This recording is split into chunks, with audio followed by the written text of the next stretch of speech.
Hello. Hi, everybody. Pleased to be here today. I'm Alistair. I'm a representative on the customer success team here, one of our AdWords consultants and just first points of contact for our customers. I'm joined by Rebecca.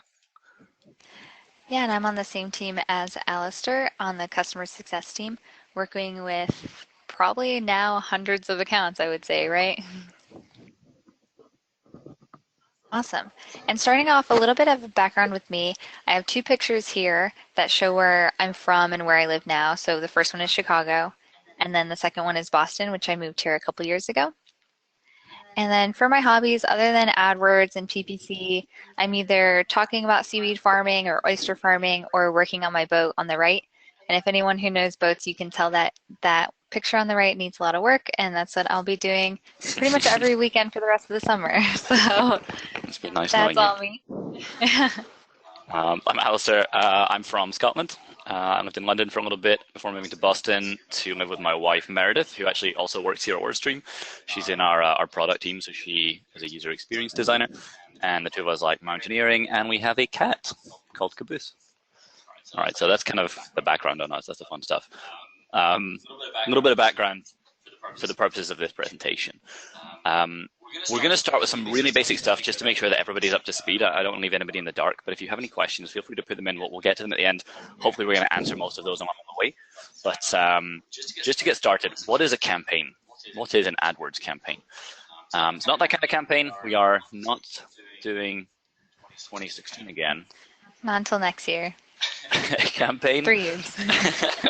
A campaign is a set of ad groups and keywords, kind of like a folder system in AdWords. It's just what you use to contain and organize all of the different pieces that you've got together in your AdWords account. So each one has its own budget, its own theme, and its own targeting.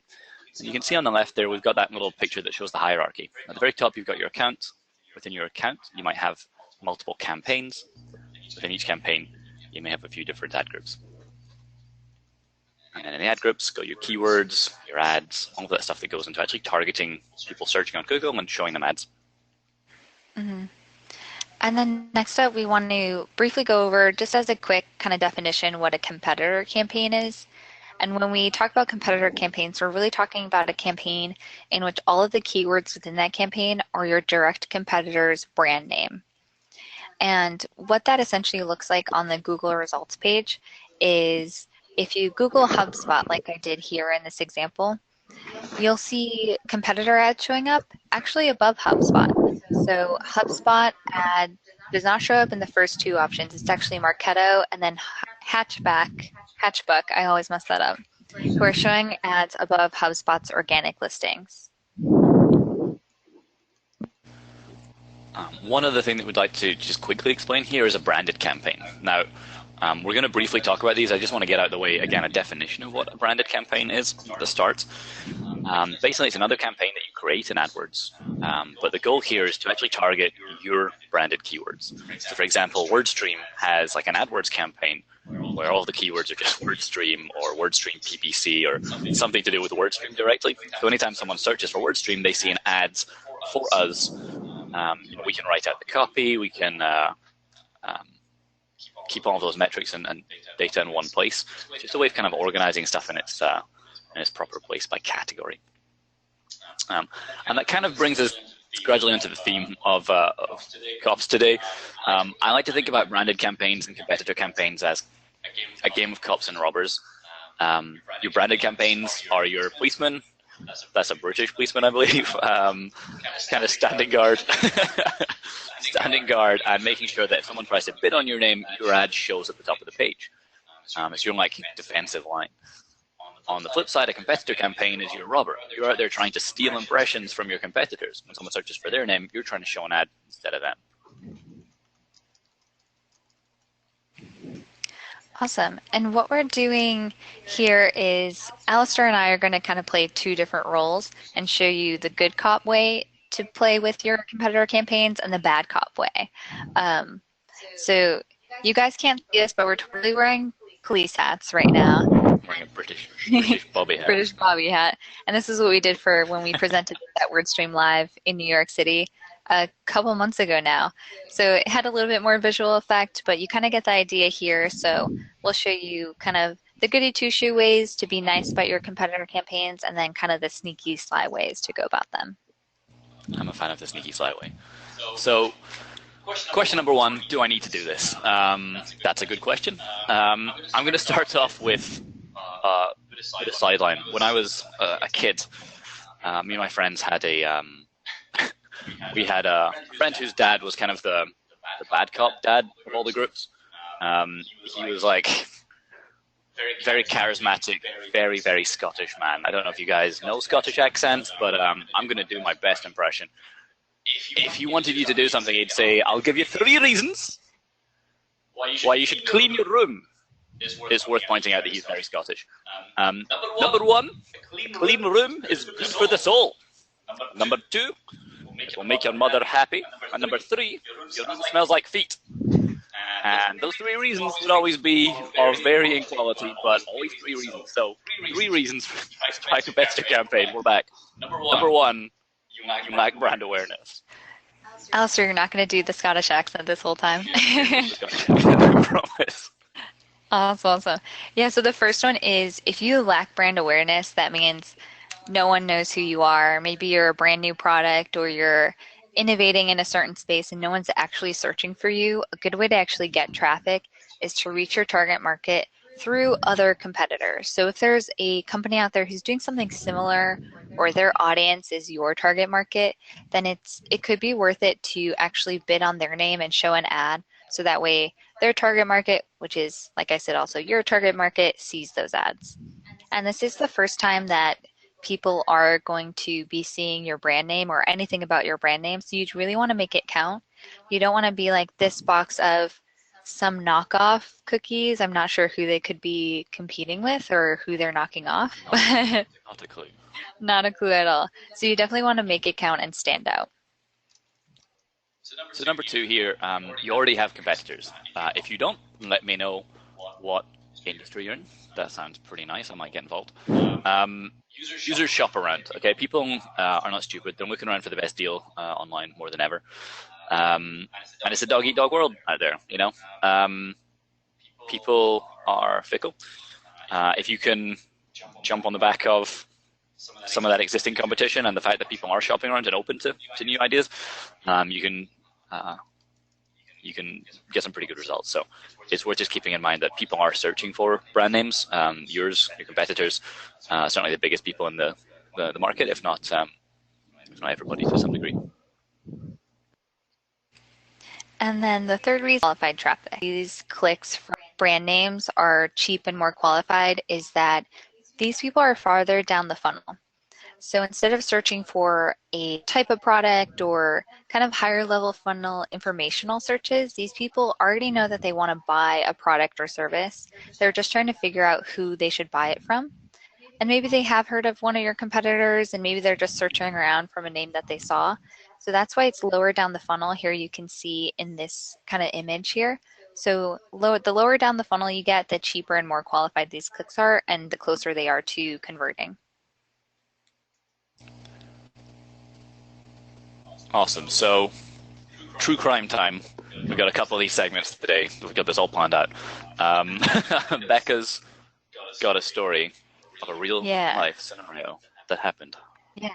So this is kind of from me. A lot of them will be from our clients, but this one is a truly personal story.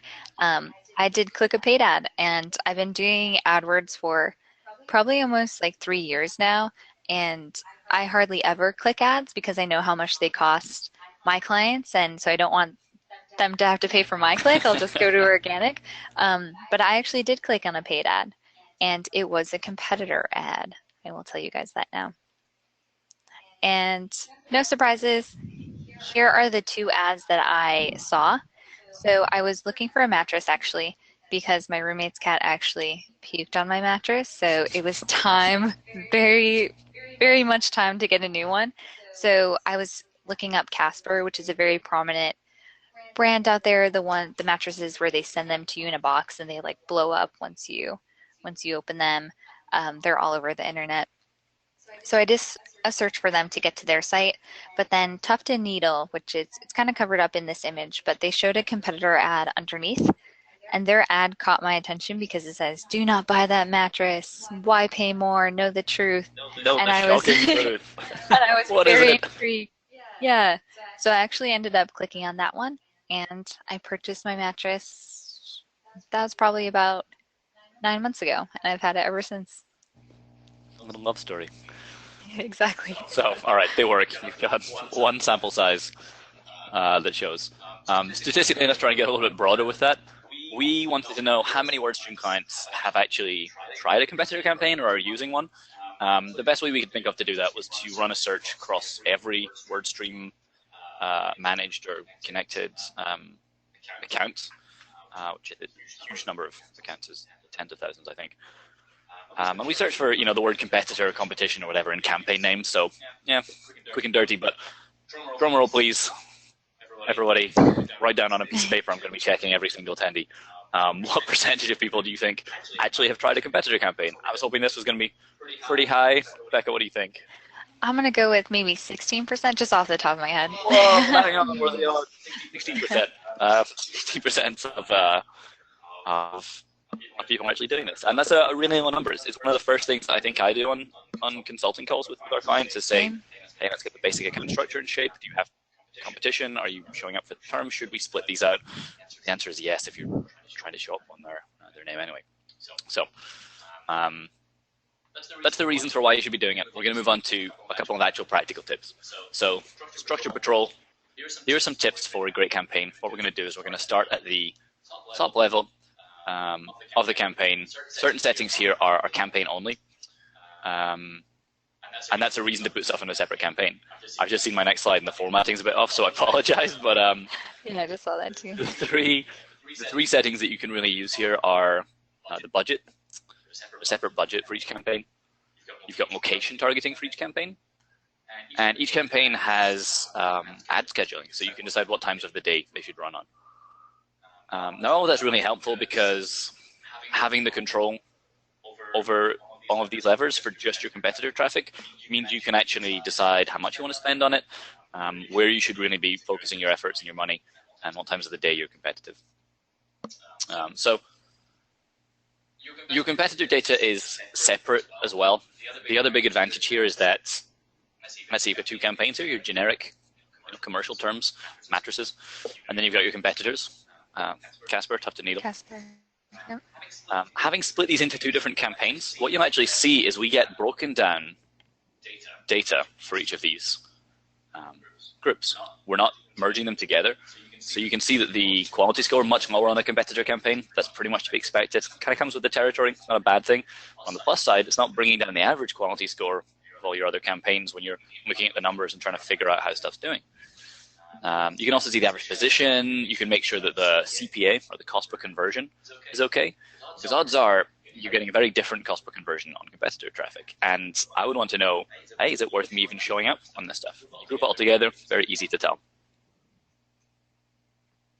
Awesome. So our first good cop tip for the day on structure is, if we go to the next slide, we want to kind of share the traffic with our competitors. So I know that might sound crazy, but it is okay to speak to your competition and, share tips if it's not tips. But I actually have clients who are using Google to get people into their homeless shelters, and they realize that by having them all compete against each other, their cost per clicks were super, super high, like ridiculously high. It is came together and for competitive. So what they did is something like this image. So they took their territories and split them up by closest relationship to the homeless shelter. That way each homeless shelter got a little bit of a chunk of impressions and no one was stepping on anyone else's toes. So for instance, one homeless shelter would be in the red, another one would be in the blue. But contrary, this isn't actually my client's little location targeting setting. It's actually gerrymandering in North Carolina in 2012, but we're done with the campaign jokes, right, Alistair? All right, bad cop time. Not everybody lives in a world where they can just talk to the competition and split things up along forming little charity cartels here. There's a time and a place for everything. Back to those settings that we have control over at the campaign level. Ad scheduling. If you know you're competitive at certain times of the day or more competitive at certain times of the day, you can set bids on different days of the week, different times of the day by hour.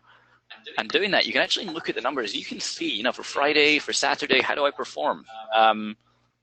You can, cut out the times where you're not competitive and just really put your efforts into competing with these guys when the traffic is there.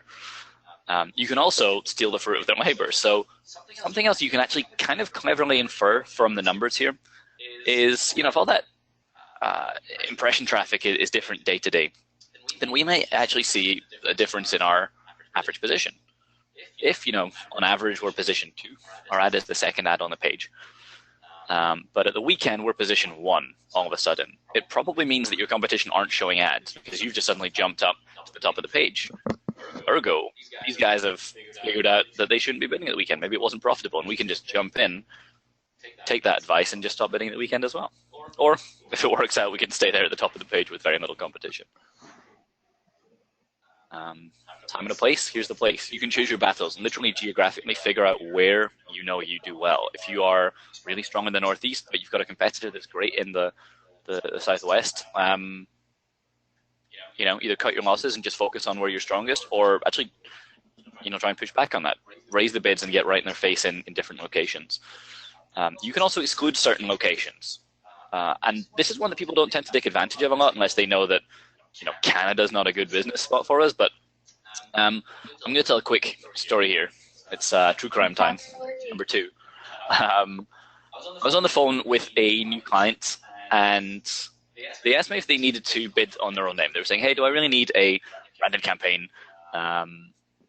We Google our company name all the time, and we've never seen any other ads show up. We're the only guys showing there, and we rank very well organically. It seems like a waste of money. And I thought this was pretty strange because they had a branded campaign, like we talked about earlier, where they're just bidding on their own name in one campaign. But the average position was 2, meaning that on average, their ad was appearing below another ad. And that's something that I call the canary in the coal mine. You're just using the position there to, kind of give away red flags or something else that might be going on. Becca wasn't aware of what a canary in the coal mine was. I did not know what that phrase meant. I've added this slide for the benefit of anybody else who doesn't know what that means. Miners underground used to use canaries as like an alarm for a gas leak. So got a little canary there. If there's a gas leak, the canary will die first. So if the canary stops singing, get out of the mine. I'm sorry, yeah, but better the canaries than the miners, So we can use average position as an alarm for somebody bidding on our name.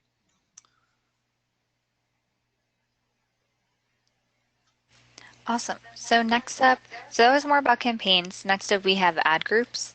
So we get the question a lot, how should you split up your ad groups within a competitive campaign or a competitor campaign?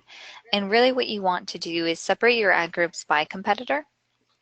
So in this example, you would have competitor 1 as its own separate ad group, competitor 2, and then so on. So that way you have a separate group for each person. And that really works well for creating better ad copy, targeting each specific competitor. So for example, this ad from BigCommerce is targeting Magento's brand name. So they're actually able to use Magento in their ad. And we know by searching Magento, and if we see an ad that says Magento within the ad, we know that that competitor, BigCommerce here, actually has Magento in its own separate ad group away from any other kind of shopping e-commerce platform competitor. Yeah, and if you get down to the keyword level there, really what you're going to have here is pretty straightforward. The very, very basics are just the company name. We're bidding on Blue Apron as a competitor. The main keyword we're going to have is Blue Apron. That's not so generic that people are Googling for blue aprons to buy, but maybe it would just go a little bit longer with Blue Apron food delivery, Blue Apron subscription. Some of the long tail keywords you might include there would be Blue Apron organic food or gluten-free. Anything else people might be adding on. But everything here has to include Blue Apron. The trick here is to really just commit to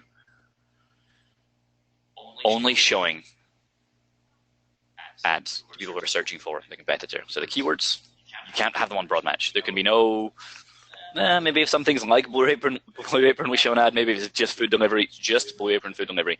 And that means that you can use negative keywords to really put the foot down and make sure that's the case. So what you can do in Wordstream very easily is you can add negatives to multiple campaigns at once. What I often do, having set up a competitor campaign, is then add a negative for, let's say, Blue Apron to every other campaign that we have, so that the only way someone can see our ad is if they go into that campaign. That data is absolutely separated out to different campaigns. Another thing that you can do here is to use the query stream. It's a tool that we have in Wordstream that lets you see all of the search queries, actually, generating clicks on your ads or even impressions. So all of the actual things people have typed into Google that they are, matching up to your keywords with. You can monitor this to watch out for unexpected queries. Make sure that stuff coming in is A, definitely branded, and B, not just junk traffic. So jobs, careers, often a very common one. You don't want to be showing up for people who are just looking for a job at your competitor's office. That's not super helpful. They're probably not a good candidate for a unless you're a recruiter. Yeah, I have no idea. Ignore me if you're a recruiter. Everything has a but yeah, but seriously. On the whole, that's a pretty good strategy. Awesome. Good cop move for picking keywords and targeting users who are searching for a competitor name is you want to stick with people who are really in that search funnel stage. So one thing that good cops do is they don't nab existing customers of their competitors. So they don't steal from people, right? So we don't want to grab people who are already a client of another competitor and just kind of waste the energy of getting them to your page when they're really just looking for, like a support page or anything like that. So one thing that I would do being the good cop is actually make terms like login or phone number, support, or even .com a negative in my competitor campaigns. That way I truly only show up for people who are searching for information. Maybe they're looking for things like reviews or higher level information. That way I can grab those customers. And what that kind of turns into is a higher click-through rate, because people who are searching just to get to your competitor's website, they're probably not going to click on your ad, and if they do, they're just going to bounce away. So by making those negatives, it can result in a higher click-through rate and a higher conversion rate. I don't know about all that. It's bad cop time. Target their customers. Target their unhappy customers specifically. You're right, there's certainly something to be said for login and so on not being very good terms. But if someone's searching for complaints or problems, sometimes support as well, it's worth testing. Cancel is a good one. Contract, someone's looking to see how do I get out of this with a competitor, they're probably now in the market. We're targeting people who are higher up in the search funnel, essentially. People who are looking for reviews or versus or alternatives. Sorry, I guess these are separate sets. Unhappy customers are one group. People who are higher in the search funnel are another. And these are still at the point of deciding whether or not to buy, but we're really jumping in to push them over to the dark side. Us. Alternatives, cheaper, versus, comparison, reviews, anything that suggests that they're about to pick up the phone, but they're not quite there. Get them while they're outing themselves. So, time to look at the ads. I used to have an animation where this dropped in and was surprising. This is a little bit more surprising. Be yourself. Literally be yourself. Do not get mistaken for the competition. It's a complete waste of time to go out there and spend money getting a click from somebody. If they get to your site and say, "Oh, I've walked into the wrong shop. This isn't it," and they just leave, and you've paid $3, $4 for them. Make it clear that you are not necessarily them, you're a competitor. And remember that it's an elevator pitch. So you're trying to speak to your advantages and the reasons that you might want to go with yourself and not the competition. I apologize for the formatting here, but basically we're just going to use extensions to take up space on the page. Look at this example. We're back to food delivery. I guess Becca and I just really like food. Yeah, I was really into it when I made these slides. Good to know what it is. Plated. Big competitor to HelloFresh and Blue Apron. Do a search for plated. They're up at the top of the page. Good job, plated. they've probably got a branded campaign with a pretty high bid. But look at the ad underneath. It's taking up twice the space on the page. It's got all the bells and whistles. So if you're familiar with AdWords, you'll know that aside from just having that headline on the ad and the URL that shows in that first line of text, you can also add in extensions. So the bottom line on the top ad, let's call out extensions. Pre-portioned ingredients, cancel anytime, all of that stuff. Further down though, HelloFresh have rating extensions. They've got a phone number. They've got site links. You can literally click into each of those links at the bottom to get taken to different pages of the site. And look how much more information they've managed to get into the page for Plated when you search for them. So take advantage of all of the tools at your disposal. One of these in AdWords is called Ad Preview and Diagnosis. It's actually probably the best way to search for your own name. But generally just to do mock Google searches, because it won't affect your click-through rate if your ad shows. It's like doing a pretend Google search. So tool in AdWords, and you can actually change the location that you're searching from. You can change the device that you're on to see how it would look on mobile, and so on. So you can scope out the competition. You can scope out what the Google results page looks like using that tool. Good cop move again. So for the good cop move for ads, you want to highlight your own strengths and to really just talk about yourself all the time throughout your ad. With good cop ads for your competitor campaigns, they really truly look like branded ads because you're talking about yourself, your prices, your qualities that make you unique and everything like that. So these two ads right here are actually ads that I found by searching for these guys' competitors, but you can't really tell that they're bidding on a competitor name. So they're really talking about their own qualities, carving out their own niche by telling people what makes them different and getting traffic that way, and just kind of being awesome at talking about themselves. Awesome. True crime segment number 3. So this one is about a chain of hostels that I worked with that were pretty fairly upscale for the market, and their competition was just came out of nowhere and started crushing it because their competitors were showing ads for outrageous pricing. So let's say that a typical hostel bed costs something like $20 per night. Their competitors were saying that they had $8 beds. And my client knew that their competitors did not have this on their site. If you clicked on their ad, it took them to prices that were not $8. So it was a complete scam. That's a good one. That's a bad cop move. And so the $8 bed wasn't even possible, but it was drawing in people because they were just clicking on $8 because it seemed like a good deal. So my client ran ads that said $8 beds, if it's too good to be true, it is, or the best beds in the best spot, real prices, real beds, things like that. So in a way, he was calling out his competitor and literally saying that his competitor was lying to everyone and just trying to make ads more truthful in general. It did pretty well though, right?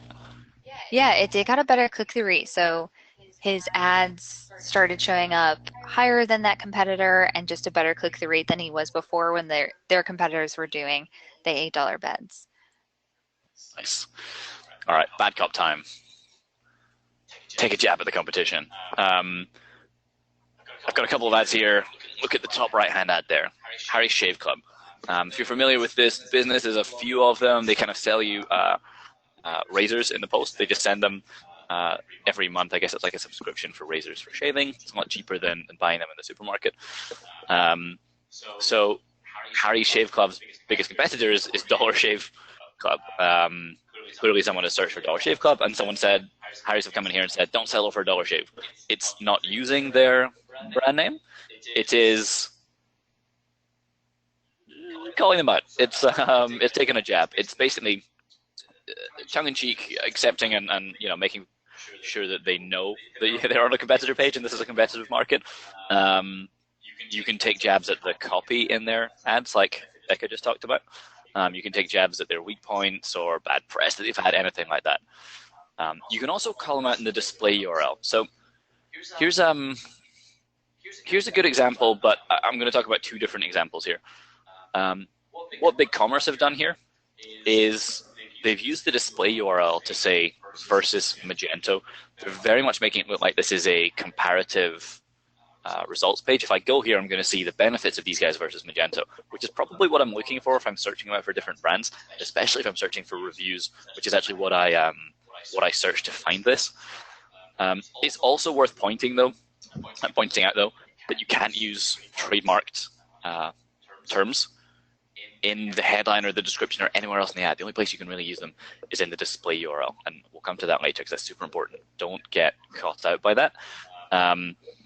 The last point here is to steal and or learn from the competition. I really like the ad preview and diagnosis tool that I showed you guys earlier, because you can change the location that you're searching from. Literally change it to the other side of the country and see what people are writing their ads. Pick and choose little bits and pieces that you like, change them up. I'm not saying rip people's ads off wholesale, but if you're not even directly in the same market, you're not going to be showing as a duplicate ad. You're not going to be obviously using the same copy, but you can get an idea for how other people are writing ads, using extensions, positioning themselves on Google. And I'm going to jump onto one more true crime segment here. I have a client, they're still a client, been with me for a while, and they called me one day. I was actually on another call, and I finished, and I looked and I had like 3 voicemails and 5 missed calls, and I thought, uh-oh, there's been some kind of PPC emergency. They've called the PPC police, and I called them back up and said, hey, what's going on? And they said, the DA is in my office. District Attorney for New Jersey was in their office. Of course it was New Jersey. Sorry. Of course it was New Jersey. Just Christie turned up at the door himself. Yeah, they said the DA was in their office. I don't know if that was an exaggeration, but they were pretty panicked. And what had happened was a competitor had complained that they had, they literally called the police, because they had an ad running on AdWords with their competitor's company name as the first headline, and literally looked like they were just trying to rip off this competitor and get you to click on the wrong ad. And they had no idea what happened. In fact, the people that were running the AdWords account at the time had just taken over, were pretty new to it, and they literally had no idea. They had to phone me up to say, what is AdWords doing here? And so I took a really quick look, and what had happened was they had something called dynamic keyword insertion being used in their ads. Now, I don't know if you guys know about this. It's a little bit more in depth than the standard stuff we talk about. But what it lets you do is automatically fill the headline of your ad with whatever keyword somebody was matched up to. So these guys had an ad in their ad group where the headline is just going to automatically fill with the keyword. And the keyword in the ad group was the competitor name. And they didn't realize this. They'd probably just been, tutoring along, just added in a keyword that made sense. Oh, yeah, we compete against these guys. We'll add in their company name. And what that led to was obviously ads that just contain the keyword as a headline. That's the competitor name. So you've got to be very, very careful with the ad copy here. If you think that you are up against a potentially litigious, trigger-happy, police-calling competitor, play it absolutely by the book. For the most part, and as we saw in some of those previous ads, you can use competitor names in the headlines, really unless you actually complain to AdWords. It's unlikely to get taken down, but if you have a trademark, you can also ask AdWords to sort of automatically enforce that by uploading the trademark and making complaints and so on. So Google AdWords trademark protection, there's a ton of stuff there if that's something you're concerned about, and be very careful with which keywords and what the ads contain in your competitor campaigns. Another good reason to split these out into their own campaign to keep it very clear what the ads are. Yeah. So with that story, Alistair, would you say never to use dynamic keyword insertion in a competitor campaign? Never say never. I think if the keywords were things you're totally happy with being in the headline, then that's fine. But I think in general, do not use dynamic keyword insertion unless you are 100% sure what's going to happen. Probably avoid it in competitor campaigns, maybe even branded campaigns.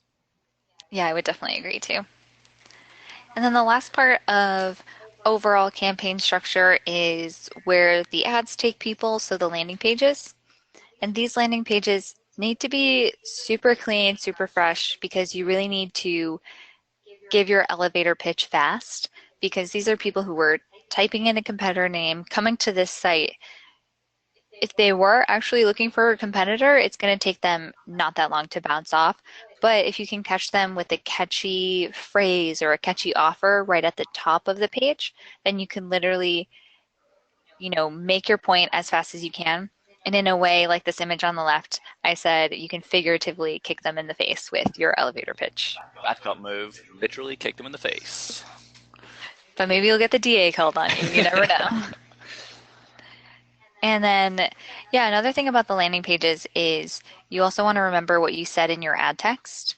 So the ad that I clicked on, what made it awesome, besides just the snarky ad text, the do not buy that mattress, why pay more, is that they actually use that language on the landing page. So the why pay more directly correlated with the landing page that you get to, and it compares all the different competitors, kind of highlights Tough and Needle as the star player, and goes on and talks about more information here.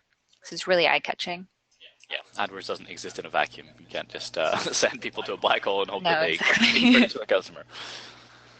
Another thing that's worth pointing out from landing pages is to actually include the pricing on the page if it's pertinent, if it's something people are looking for, especially if it's something they're searching for.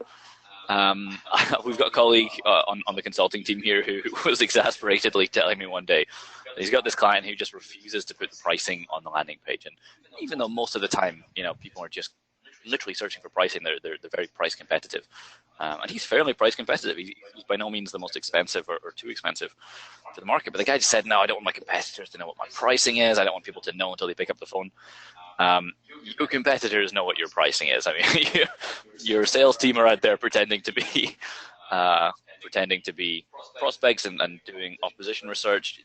For the most part, there's probably reviews online that say what the pricing is.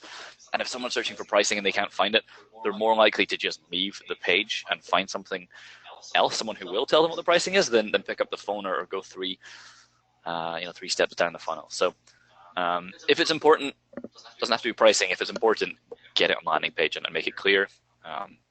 Make it very quick and easy and clear what you're trying to get people to see. Definitely.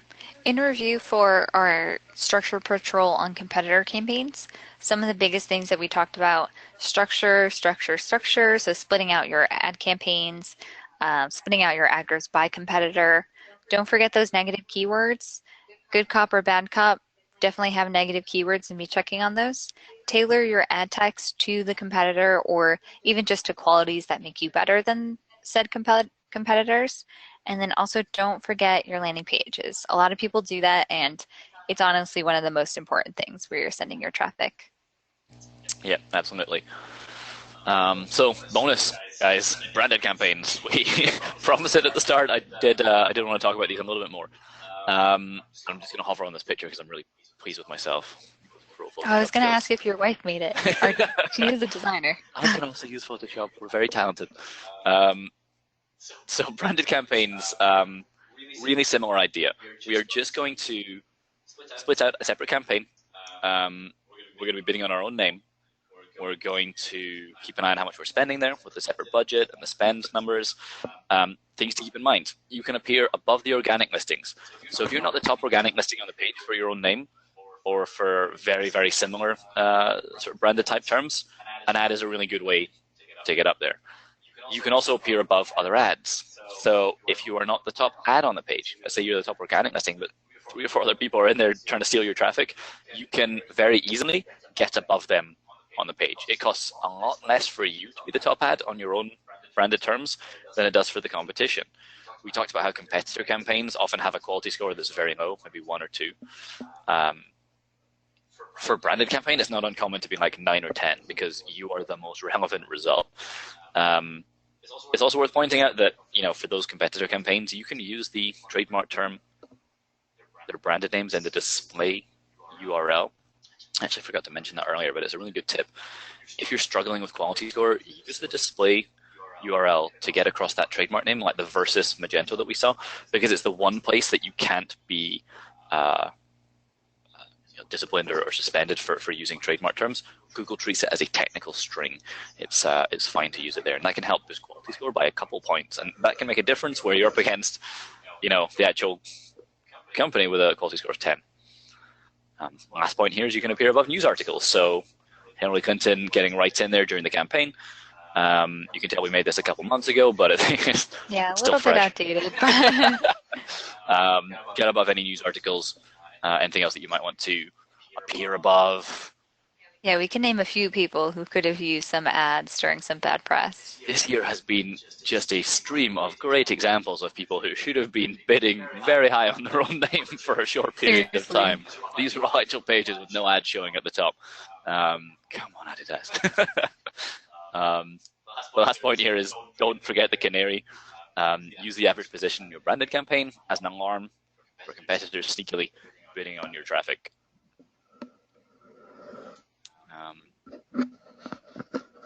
There's another actual tool here that we've got in Wordstream. I like to point this out. If you're familiar with impression share as a concept in AdWords, as a metric you can check, think about all the impressions you could be getting for your keyword. Let's say I bid on Wordstream. I could get 100 impressions in a day if every time someone searched for Wordstream, they saw my ad. If only 60% of the time people saw an ad, I would have a 60% impression share. I'm only getting 60% of the impressions I could be getting with those keywords. If you keep an eye on the impression share graph in Wordstream, you can very easily visually see when your impression share is dropping. And you can see those big yellow periods or times when we're actually getting outranked. There's two different colors that could show up if we're losing impressions, blue and yellow. Blue would be the budget ran ads. That's not happening at all. But yellow is we're not even ranking high enough on the page for people to see our ads. And if that starts happening, it means someone's bidding you down and you're actually not getting seen. So it's really important to check that in the competitor campaigns, but more important to look at the branded campaign because that's where you really need to keep an eye on the competition. That's your cop. Awesome.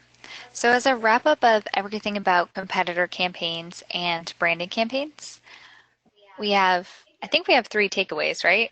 Again? We have three takeaways. We have three reasons that you should take these things away. Number one. Number one, like I mentioned before, separate your campaigns into one, your branded campaign, fending off your competitor traffic, and two, your competitor campaign stealing traffic from other people. Number two, keeping all the settings in mind. So there's so many settings on Wordstream and on AdWords that you can really take advantage of location settings, ad scheduling like Alistair was talking about, and then also keeping in mind your ad text and everything that you can do within your ad platform. And number three. And number three, thinking about the user, because in the end, it's always about the user. So you want to think about where they are when they're searching for that term, what they ideally want the ad to see, what information they're trying to find, and then show them that or show them as close as that information as you can on the landing page. So kind of thinking about the user, being super user-centric will help you get a better click-through rate and then an overall better conversion rate as well. Yeah, so cost per click on competitor campaigns, maybe a steal. It's a tough job, guys. You got to do everything right. If you're smart, you can make out like a bandit. Awesome.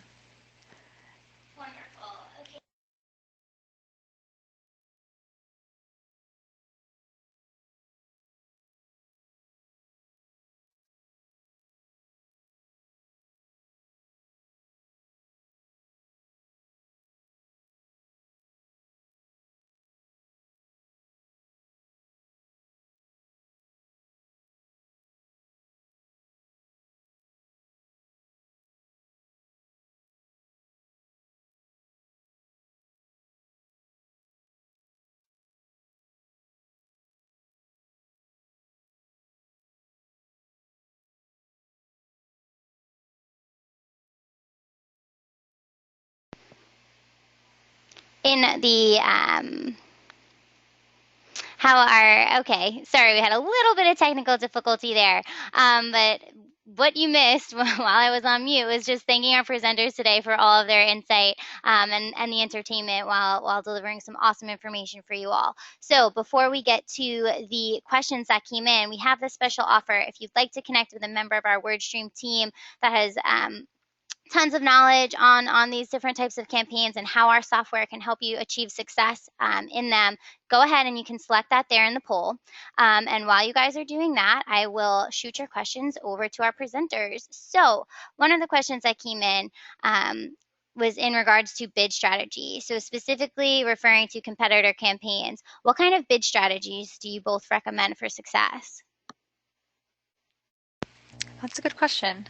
Good question. I think in general, I tend to go with manual bids where I know that other people might be using problematic bid strategies. Auto strategies, or yeah. So here's the thing: if somebody's bidding on their own name, they've got a branded campaign, there's a good chance they're doing target top of page. They're bidding automatically to be the top result. Meaning, if you set a bid strategy to do the same thing, you can get into a bidding war, or it can end up costing too much. You got to make sure you've got caps on those. Typically, I would suggest bidding to position, whether it be manually or automatically. Maybe position 2 or 3. Don't try and get to the top spot. It's going to cost too much. You're just going to have to pay so much more to be the top position on the page than someone who's bidding on their own brand name. And that's fine. Usually, you've got a reasonably good impression share sitting in position 2 and 3. You know, in a competitive marketplace, there's usually 4 ads showing at the top of the page. Maybe a little bit higher on mobile because there's less screen space, but when it comes down to it, set the bids manually, maybe a little bit cautiously, with the goal of getting to a reasonable impression share without spending too much. Position 2.5 to 3, pretty good place to be. Yeah, I would say the same.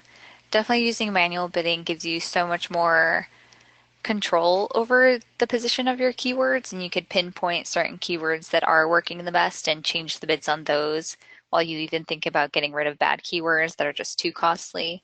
So I would definitely go with manual bidding, and then like Alistair said, totally agree, try and be in that position 2 rather than overpaying for number 1.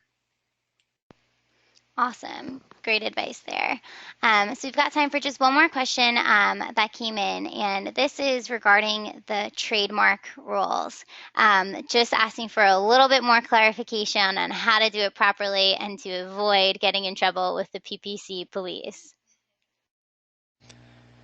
Yeah, I think for the most part, I tend to play it safe. I don't know what the trademark situation looks like for most of my clients' marketplaces. I would say in general, avoid using brand names in the headline, in the description. Stick to just doing it in the display URL. That is what I will typically recommend people, because I don't want to be the guy that got them in trouble. Yeah. If you know that somebody is constantly doing the same to you, you can push back via AdWords to get their ads suspended. You can do the same to them and see what happens.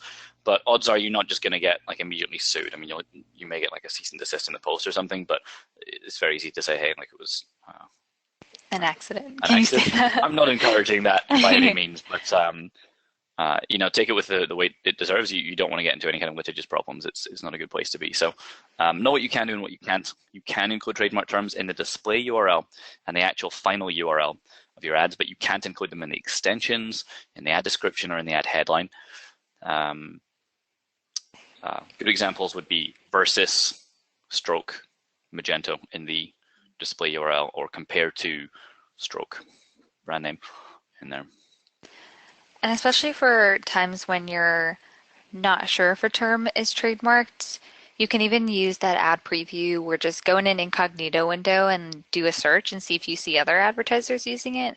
Because sometimes if it's a name that we know isn't trademarked, or we're kind of sure that it's probably not because we see other advertisers doing it, I will tell people to create one ad that doesn't have that competitor's name in it except for in the display URL, and then have another ad where they are saying the competitor name, because then you could do ad testing and see which ad performs better. And then if that one ad that does have the competitor name in the headline, for instance, gets disapproved, then you still have one ad that's going to run. So that could be another way to test if you're kind of not sure if they're trademarked or not. Yeah, I've actually got an interesting story from recently. I had a Canadian client. One of their ads got approved, but on limited status, meaning there are some exceptions to this ad being approved. And he was super confused because the reason was trademark. And he said, we've got this trademark in Canada. This is ours. And they were targeting a radius around somewhere in Alberta, but the radius just crossed the US border at one corner. Man. And so it was like disapproved in the US, where there was a trademark, like an American trademark owned by someone else, whereas they owned the Canadian trademark. That makes sense. That kind of stuff is probably harder to predict than anything else, but just keep in mind that weird stuff can happen there. Make sure that the country you're in doesn't have different trademarks registered, anything like that.